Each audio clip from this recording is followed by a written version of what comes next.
Muy bien, entonces vamos a continuar donde quedamos la vez pasada, que estábamos analizando los diferentes tipos de apoyo. Veíamos entonces lo que es apoyo simple y apoyo doble. La consideración importante sobre el tipo de apoyo es que va a afectar el cálculo para el esfuerzo cortante que actúa sobre los pasadores, pernos o tornillos que se estén utilizando como elemento de sujeción en los extremos de los eslabones.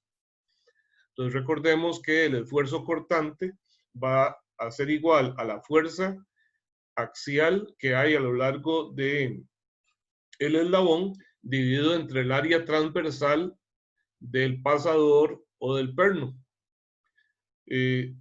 Si el apoyo es doble, entonces esa fuerza axial se va a dividir entre dos elementos soportantes y entonces el esfuerzo cortante va a ser la mitad de lo que sería con apoyo simple. De manera que entonces en este caso sería fuerza longitudinal o normal en el eslabón dividido entre dos veces el área transversal del pasador. ¿Alguna duda hasta ahí? Bien, entonces continuamos. Esta era otra imagen para reforzar esta parte de lo que eran los apoyos simples y dobles. Aquí se ve muy bien en esta figura abajo, ¿verdad? El apoyo doble, o en esta de arriba a la derecha, el apoyo simple. Hay que tener mucho cuidado a la hora de resolver un ejercicio porque un eslabón perfectamente puede tener apoyo doble en un extremo y apoyo simple en el otro. Ahora bien, el apoyo doble puede deberse propiamente a la configuración de lo que hay en la base, como en este caso, o al hecho de que el eslabón sea doble, ya sea en toda la longitud, para que yo tenga dos eslabones en vez de uno, o en el extremo, ¿no? Profe, y en el apoyo doble tendría que ir un perno siempre, ¿verdad? Siempre tenemos que tener, ¿verdad? Algún elemento porque todas las piezas ahí están perforadas, ¿verdad? Hay un hueco de igual diámetro en todos los elementos, ya sea en las piecitas que están pegadas a la bancada. Recuerden, decíamos que la bancada es como el chasis de la máquina, es esa parte fija. Entonces, esas piezas que están pegadas a la bancada y los eslabones tienen un agujero del mismo diámetro y tiene que haber un elemento de sección circular que los atraviesa a todos para mantenerlos en posición. Sí. Bien, ahora vamos a ver algo especial que sucede cuando tenemos un eslabón en tensión. Vamos a ver, esta imagen representa entonces un eslabón, podría ser más largo, el efecto es exactamente el mismo. Observen que este eslabón tiene un área de sección transversal T por W, ¿verdad? T de espesor, W de alto para la posición en la que tiene acá. Si estuviese en posición horizontal le llamaríamos ancho. Si este eslabón es sometido a fuerzas de tensión en sus extremos, vamos a ver, estas figuras que se ven en ambos extremos representan una sección de lo que podría ser entonces un pasador o un perno.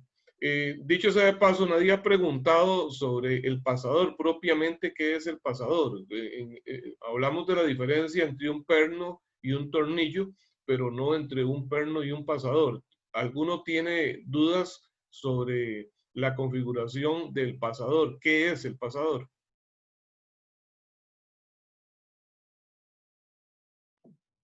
Sí, yo. Yo también, profe. Bien, el pasador es una pieza cilíndrica totalmente lisa. Podría ser, por ejemplo, un pedacito de barra de sección circular o un pedacito de varilla o un trozo de tubo liso, ¿verdad? Porque el pasador incluso podría ser hueco. Y él se mantiene en posición. Entonces, bueno, pasa de lado a lado, y para mantenerlo en posición, para que no salga de los agujeros, normalmente se le pasa alguna piecita que lo atraviesa aquí de lado a lado, que impide que se mueva axialmente. Ahora lo vamos a ver en un ejercicio que vamos a analizar, precisamente esas piecitas. Entonces, los pasadores son sencillamente barras sólidas de sección circular y en algunos casos huecos, ¿verdad? Lo que pasa es que si es un pasador hueco, normalmente se le va a llamar tubo. Ahora sí queda claro entonces qué es el pasador. Sí, gracias. Ok, con mucho gusto. Bien, entonces les decía, este eslabón está sometido a fuerzas de tensión en sus extremos. Resulta que cuando yo tiro del pasador, aun cuando el diámetro del pasador es igual al diámetro interno del agujero, siempre tiene que haber una ligera tolerancia, una ligera diferencia en las dimensiones, muy pequeña, para que no se trabe el pasador contra el eslabón, porque tiene que girar uno con respecto al otro. ¿Estamos de acuerdo? Como ese eslabón va a poder girar alrededor del apoyo, entonces tiene que haber una ligera holgura. Eso es una diferencia mínima en el diámetro externo del pasador o del perno y el diámetro interno del agujero. Entonces resulta que como la fuerza está aplicada, en este caso, sobre los pasadores, el pasador tiende a recostarse a un lado del hueco. Vamos a ver en la siguiente imagen. Tiende a hacer esto que aparece en la figura de arriba. El área circular roja representa al pasador y entonces ven que la pequeña holgura que puede haber entre los dos diámetros se va a recargar hacia un lado y entonces el pasador va a recargarse contra el extremo izquierdo del eslabón, dejando una holgura de la mitad, ¿verdad?, del centro hacia la derecha, que se puede observar acá con una linecita blanca muy tenue. ¿Se observa bien ese detalle? Sí, profe. Sí, profe. Profe, ¿podría Sí. volver a repasar eso? ¿En la anterior, la figura anterior o en esta misma? Esta es que no me quedó claro. Claro, claro. Ok, entonces esto es una sección, es un corte del mismo eslabón que vimos en la figura anterior, que está sometido a tensión, ¿verdad? Entonces la fuerza se está aplicando sobre el pasador, así tal y como está indicado acá este vector de color azul, es la fuerza que está aplicada sobre el pasador. Entonces cuando usted tira del pasador hacia la izquierda, el agujero tiende vamos a ver, el pasador se ajusta o se acomoda en la parte izquierda del agujero. O sea, ejerce un fuerte contacto en la mitad del lado izquierdo del agujero. Y entonces, esa pequeña diferencia de dimensiones que tiene que existir entre el diámetro externo del pasador y el diámetro interno del agujero, para que precisamente pueda girar un elemento con respecto al otro, entonces se acumula toda al lado derecho. ¿Lo ven? Que es esta lineecita, este arco blanco que se ve acá. De la mitad, ¿verdad?, de la línea vertical central hacia la derecha, vemos entonces ese arco. De modo que entonces la fuerza quedaría aplicada sobre esta sección que aparece aquí marcada. El área transversal en la que está actuando entonces la fuerza ya no sería el área transversal total del eslabón, que tiene dimensiones W por T, sino que se pierde contacto en esta sección. O sea, en esta figura lo que he hecho es un corte del eslabón justo a la mitad del hueco. De modo que al perder contacto con esta sección semicircular, el área del eslabón que va a soportar esa fuerza normal o axial va a ser esta área sombreada. ¿Está claro? ¿Les parece Profe. razonable eso? Sí, profe. Profe, disculpe, es que Claro. hay un compañero en espera. ¿Se Gracias. podría meter, por favor? Gracias. Gracias. ¿Hay alguna duda con eso? ¿Estamos bien? Entonces, ¿cuál sería esa área? El área que tengo que utilizar para calcular el esfuerzo normal. Recuerden, si el área fuese completa, va a ser igual a W por T. Pero como en este caso se perdió contacto en el agujero, se perdió contacto con esta área semicircular, el área que va a soportar toda esta fuerza axial va a ser únicamente estas dos secciones sombreadas.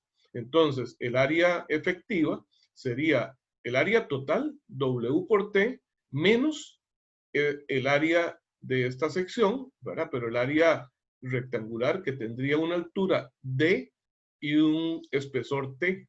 Entonces es W por T menos D por T. Como T es una variable común a los dos términos, entonces me queda T por W menos D. ¿Alguna consulta hasta ahí? Eso siempre va a pasar, ¿verdad? O sea, Esto porque va a siempre que suceder. vaya a tener un eslabón, va a estar ese espacio, ¿sí? Entonces siempre se va a ver. Siempre que esté en tensión. Siempre que esté en tensión. Porque cuando está en compresión, entonces más bien el pasador aprieta contra toda esa sección circular, ¿verdad? Y la fuerza se reparte en el área completa. Entonces, esta consideración especial se hace únicamente cuando el eslabón está en tensión. Ahora bien, como una consideración especial de diseño, entonces en algunos casos para reducir ese efecto, contrarrestar este efecto de pérdida de área efectiva, entonces lo que se hace es reforzar el extremo del eslabón. Ahora vamos a ver cómo se hace eso. Bueno, antes de verlo, esto sería entonces, ese cálculo de área sería cuando el área de sección transversal del eslabón es rectangular o cuadrada. Y si el área de sección rectangular fuese circular, como es en este caso, entonces igual, el área efectiva sería lo que vemos acá en esta sección sombreada. Entonces, este D significa el diámetro D minúscula, es el diámetro del pasador o del perno que atraviesa al eslabón, ¿verdad? El eslabón sería esta pieza, lo que estamos viendo es un pedacito nada más. Y D mayúscula es el diámetro del eslabón.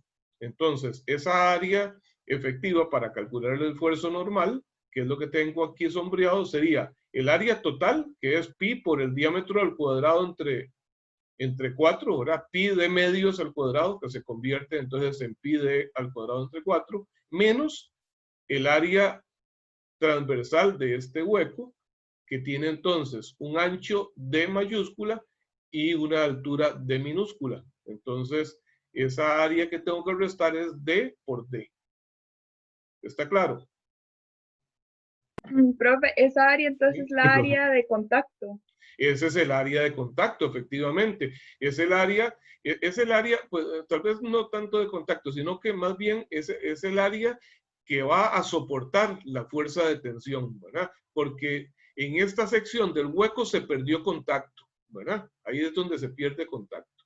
Entonces, por eso ya esta sección no soporta la carga axial, solamente el área sombreada. Profe, otra pregunta. Usted ¿Sí? dijo que era el diámetro entre 2. Entonces, Sí, porque el área de una sección circular es pi r cuadrado, ¿verdad? Entonces, el radio es de medios. Pero entonces, si ok. trabajo en función del diámetro, entonces me queda pi por el diámetro al cuadrado entre 4, ¿verdad? Ok, está bien, gracias. Con mucho gusto.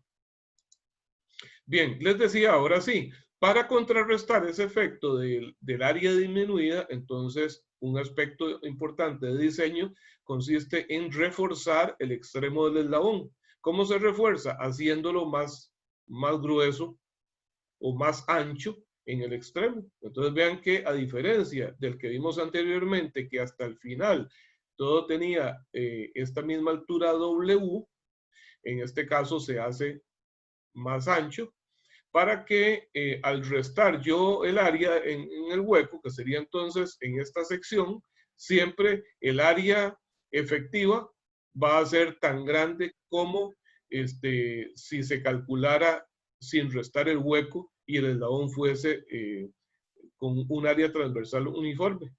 Entonces, en este caso, cuando vemos que son eslabones reforzados, no tenemos que hacer la resta de las áreas, sino que utilizamos siempre W por T como el área transversal. ¿Está claro?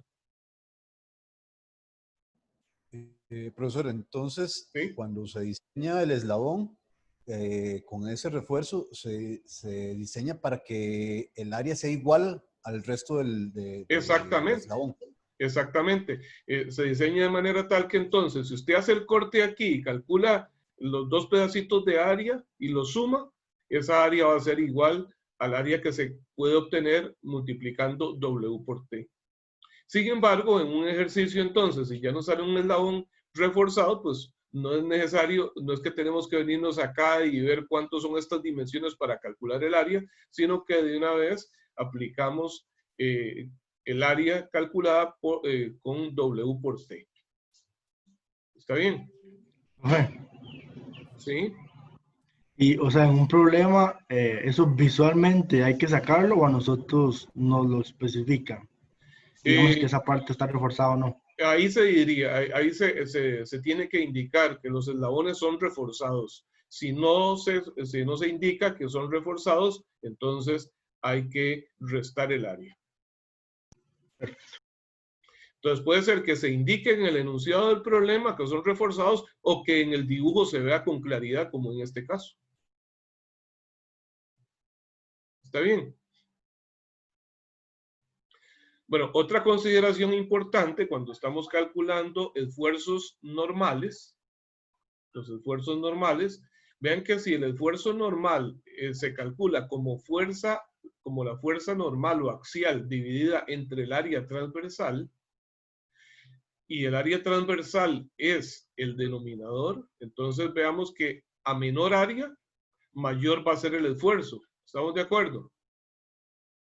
Entonces, si por alguna razón el eslabón está diseñado con un área de sección transversal variable, o sea que en alguna sección a lo largo del eslabón el área es menor, como que tiene una cintura, por ejemplo, entonces el esfuerzo máximo se debe calcular en esa sección donde el área transversal es la más pequeña. ¿Está claro?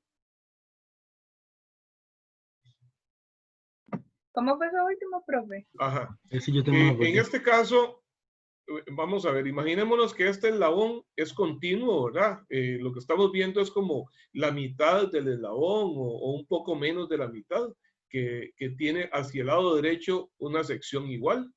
Entonces, en ese caso, pues el esfuerzo normal va a ser fuerza entre el área transversal, que sería W por T. Pero si por alguna razón este eslabón de aquí hacia la derecha se hace un poco más delgado en una sección, entonces tenemos que buscar cuál es esa sección en donde el área transversal es más pequeña, porque ahí sería la parte crítica de ese eslabón. Sería donde se obtiene el esfuerzo normal máximo, porque el área va a ser más pequeña. O sea, si el área varía a lo largo del eslabón, para calcular el esfuerzo máximo, tengo que utilizar el área mínima, que se obtiene entonces donde él es más delgadito o menos ancho o ambas cosas, ¿verdad? Ahí lo vamos a ver en algún ejercicio donde el área no sea constante, sino que sea variable. Pero Oye, en tenemos ese que caso, tener eso. ¿Sí? o sea, en ese caso, ese ejemplo, entonces no habría como que sacarle el área transversal a la parte, digamos, de aquí que estamos haciéndolo, nada más sería como la parte reducida, porque A la sabemos que parte se va a hacer el área reducida, más pequeña. exactamente. Sería en la parte reducida. Ajá. Muy bien, vamos a A ver, entonces, ahora vamos a hacer un trabajo diferente. Yo los voy a dividir ahora en grupos. Los voy a dividir en grupos y ustedes van a trabajar durante unos minutos en este ejercicio. ¿Alguna vez han trabajado en grupos con Zoom? No. No, Bueno. profe. Bueno, eso es una experiencia interesante. Lo que voy a hacer es utilizar una función acá que divide todo el grupo, que en este momento son 29 participantes. Yo los voy a dividir en grupos, vamos a ver, en grupos de 5 personas, grupos de 6 para que sean 3 grupos de 5 y 3 grupos de 6 y uno de 5. Entonces lo que sucede es que de repente ustedes va a aparecer que se salieron de la sala y les aparece un grupo en donde hay solamente 5 o 6 personas.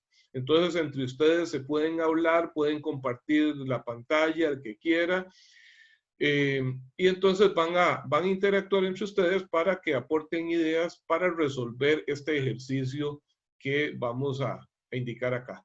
Transcurrido cierto tiempo, unos 10, 15 minutos, entonces yo de nuevo los incorporo a la sala. Entonces, en forma automática, sin que ustedes tengan que hacer nada, ya van a quedar nuevamente integrados a la sala completa, tal y como estamos en este momento. En ese momento, para ese momento, una persona de cada uno de los grupos va a presentar los resultados de lo que hicieron. Entonces, igual van a tener la oportunidad de compartir su pantalla. Podría ser en un documento de Word o en un programa de dibujo, puede ser hasta en Paint, por ejemplo, hacer un dibujo muy simple o sencillamente escribir los resultados de lo que les dio el análisis, ¿verdad? Escribir las ecuaciones va a ser algo muy cortito, entonces tampoco es que representa un esfuerzo extraordinario ahí, pero nos va a presentar el resultado ante el grupo para que entre todos lo revisemos. ¿Ok? Entonces, en este caso tenemos una estructura conformada por el eslabón AB, que es de sección rectangular, y el eslabón BC, que es de sección circular. Observen que el eslabón BC, que es de sección circular, tiene un diámetro de 20 milímetros. Y el eslabón AB, que es de sección rectangular, tiene una altura, la dimensión en este eje Y es de 50 milímetros. La longitud de AB es 800 milímetros, o sea, 0.8 metros. La altura AC es de 500 milímetros. Perdón, 600 milímetros. Es que está un poco borroso, pero noten ahí, esta altura es 600 milímetros, o sea, 0.6 metros. Y la de abajo, 800 milímetros o 0.8 metros. En el extremo B se aplica una fuerza vertical de 30 kilonewtons. Entonces, la idea, lo que vamos a hacer es calcular los esfuerzos normales en el eslabón AB y en el eslabón BC. Y posteriormente, los esfuerzos cortantes en todos los pasadores.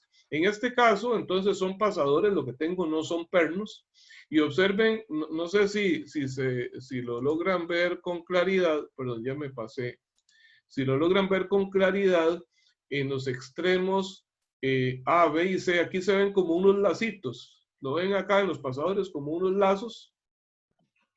Esos son unos alambritos que se hacen pasar a través de un agujero en los pasadores. O sea, en el pasador se perfora un agujero muy finito y por ahí se pasa como un alambre.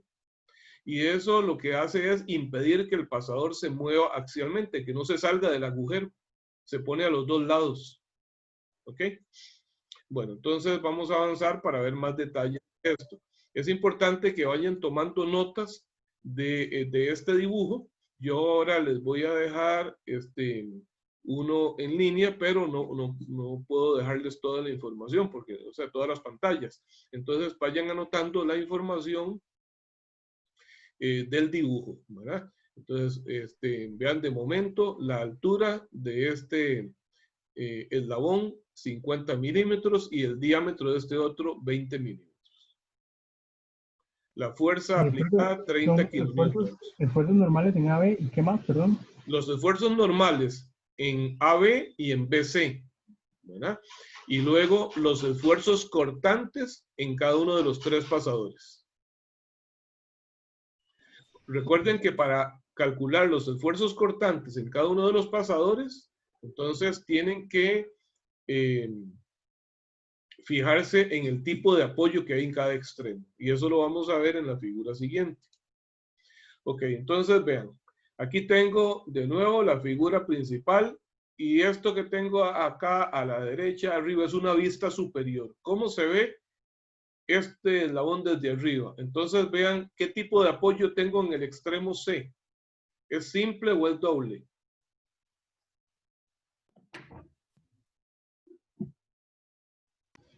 Simple. Simple. Es apoyo simple. Ok, aquí se muestra este D minúscula, no sé si se ve muy pequeñito, es el diámetro del pasador ahí.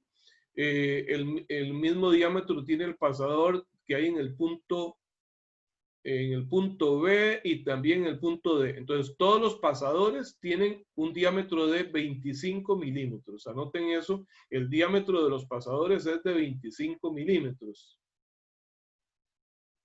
Ahora, ustedes se preguntarán cómo el diámetro del pasador es 25 milímetros aquí arriba y sin embargo el diámetro de la barra BC es 20.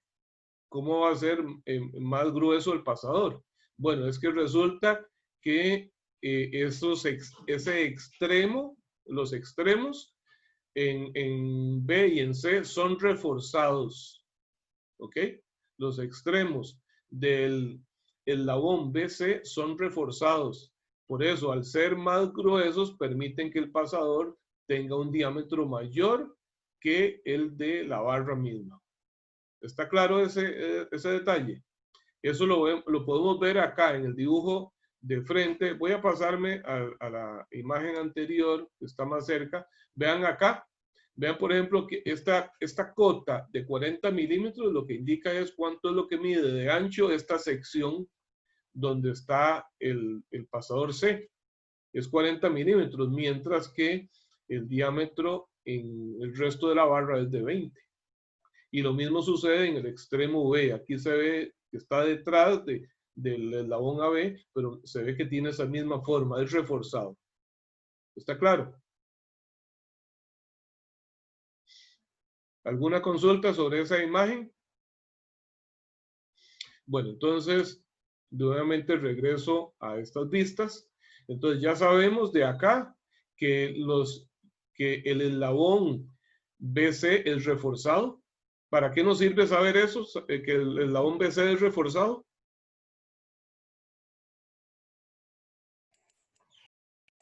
Y para que el cálculo tenga congruencia con los diámetros, ¿no? Para la hora de calcular el esfuerzo normal, ¿verdad? El esfuerzo normal, recordemos, si el eslabón estuviese en tensión, y no es reforzado en sus extremos, el área, para calcular el área transversal, tengo que restar el hueco. Pero si él estuviese en tensión, por el hecho de estar reforzado en los extremos, no tengo que restar el hueco en el área transversal. Muy bien. Ahora, en esta vista inferior, observamos el eslabón AB. ¿Ok? Ese eslabón AB es diferente en cada extremo. Observen que en el extremo A, el eslabón entra en la base que lo soporta. Esta base es un apoyo ¿de qué tipo? ¿Sencillo o doble?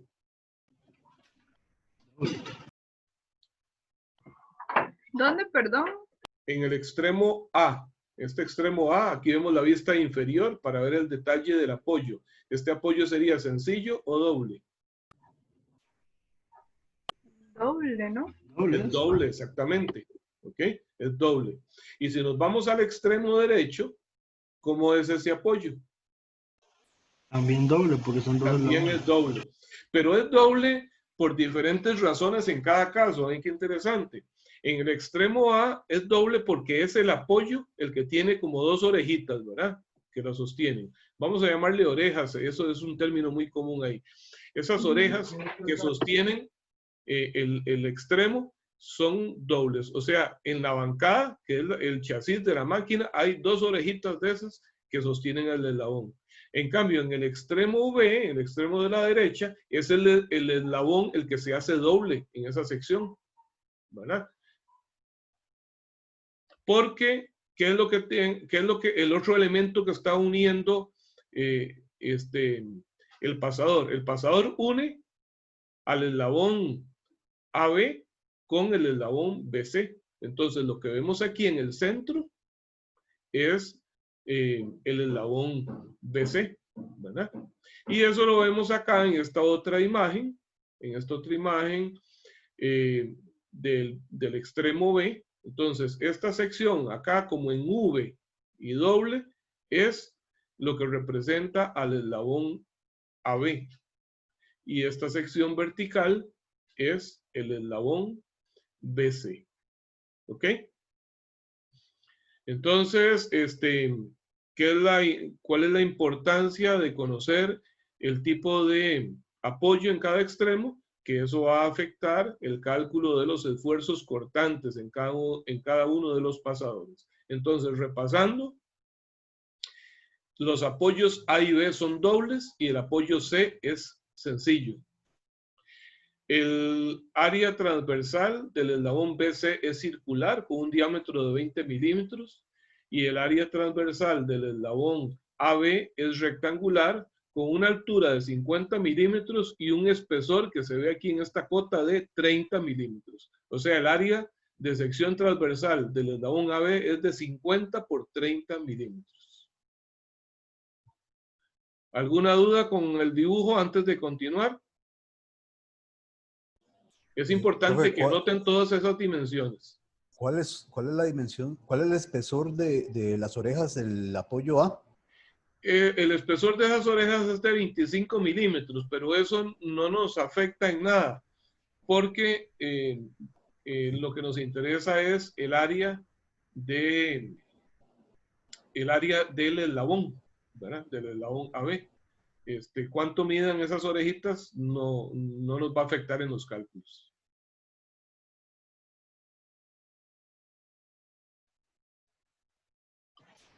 Profe, ¿Sí?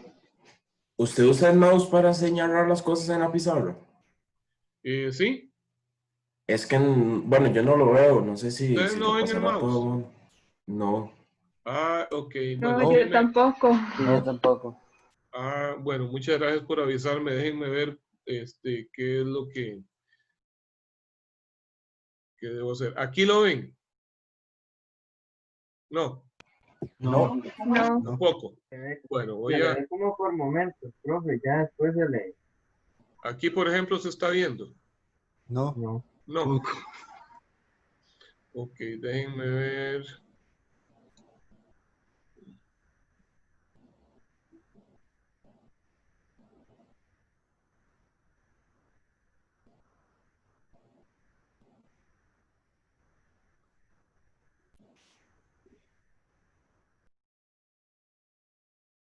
Bueno, ahorita lo reviso acá con el software a ver qué es lo que falta.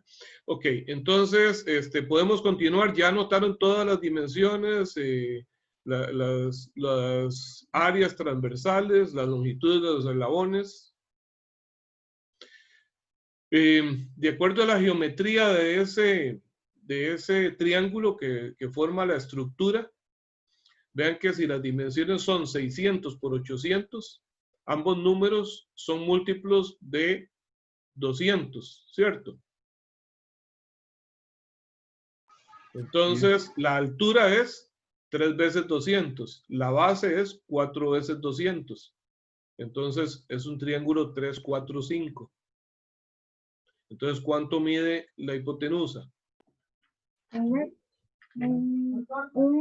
es 1 metro. sería 5 veces 200, ¿verdad? 5 por 200, 1000 milímetros, o sea, 1 metro, efectivamente.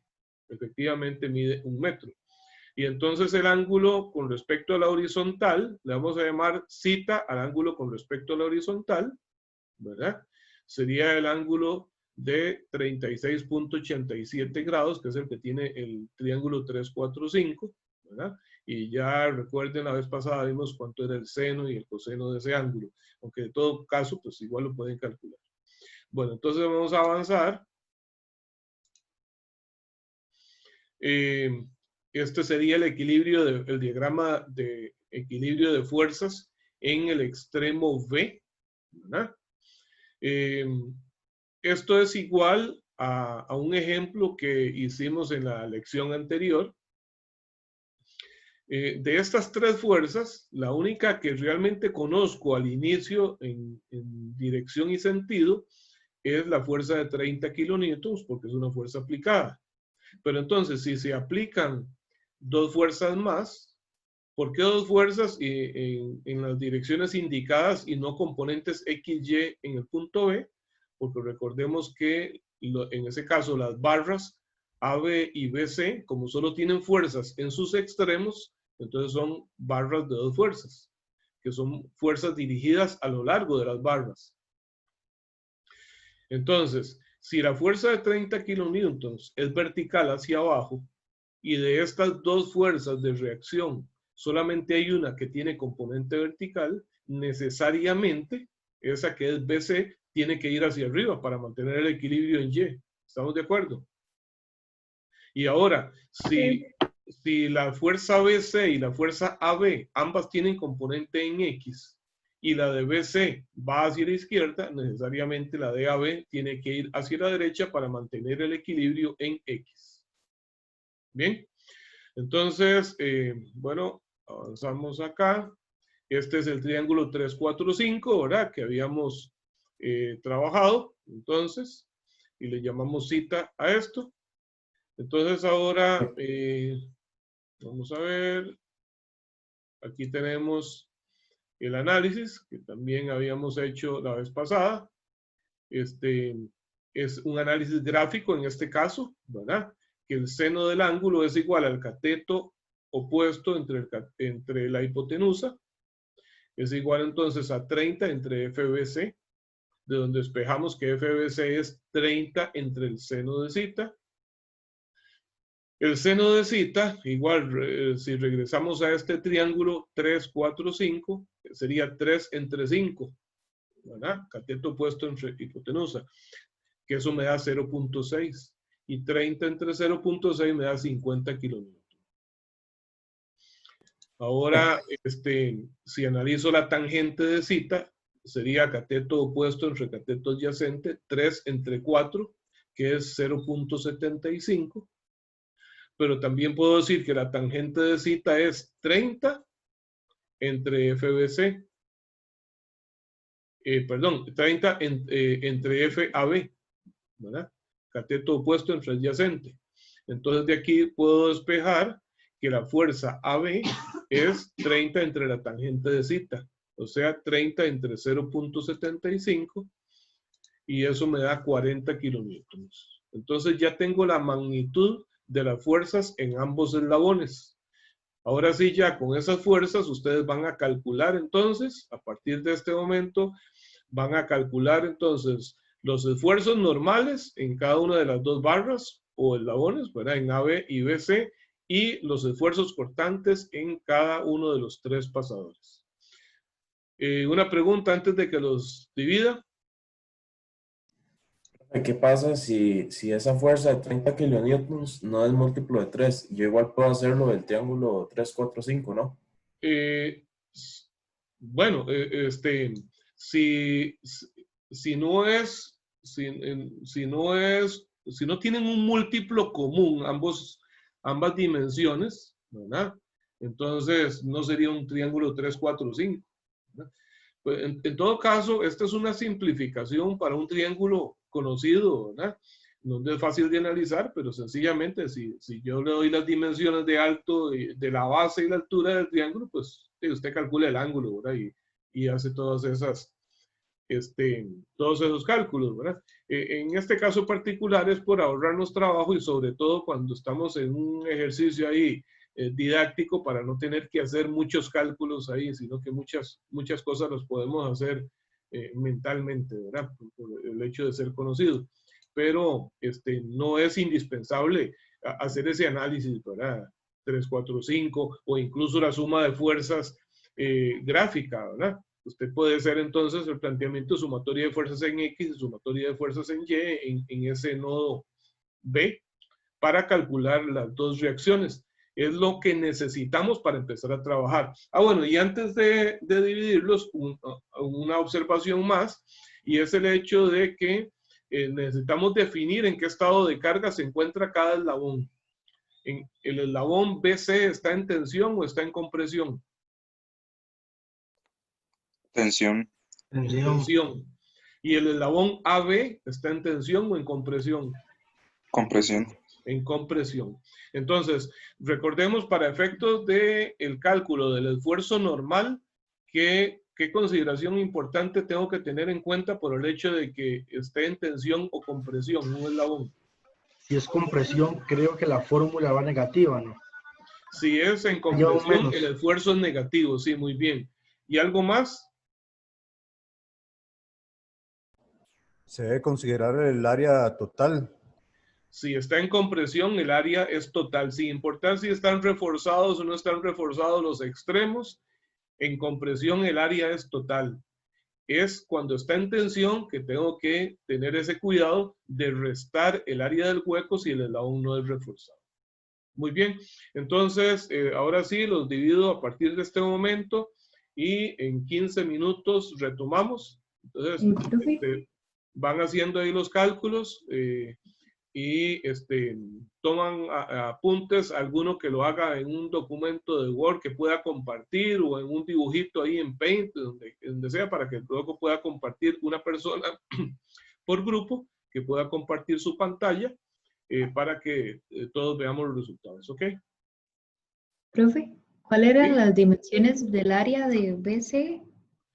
Del área de BC, de BC era 30 por 50, si no me equivoco.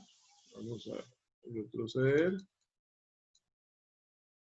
Aquí lo tenemos. 30 milímetros, sí, por 50, efectivamente. 30 es el espesor, 50 es la altura. Ok, gracias. ¿Está bien? Bueno, ahora sí, entonces, a partir de este momento quedan separados.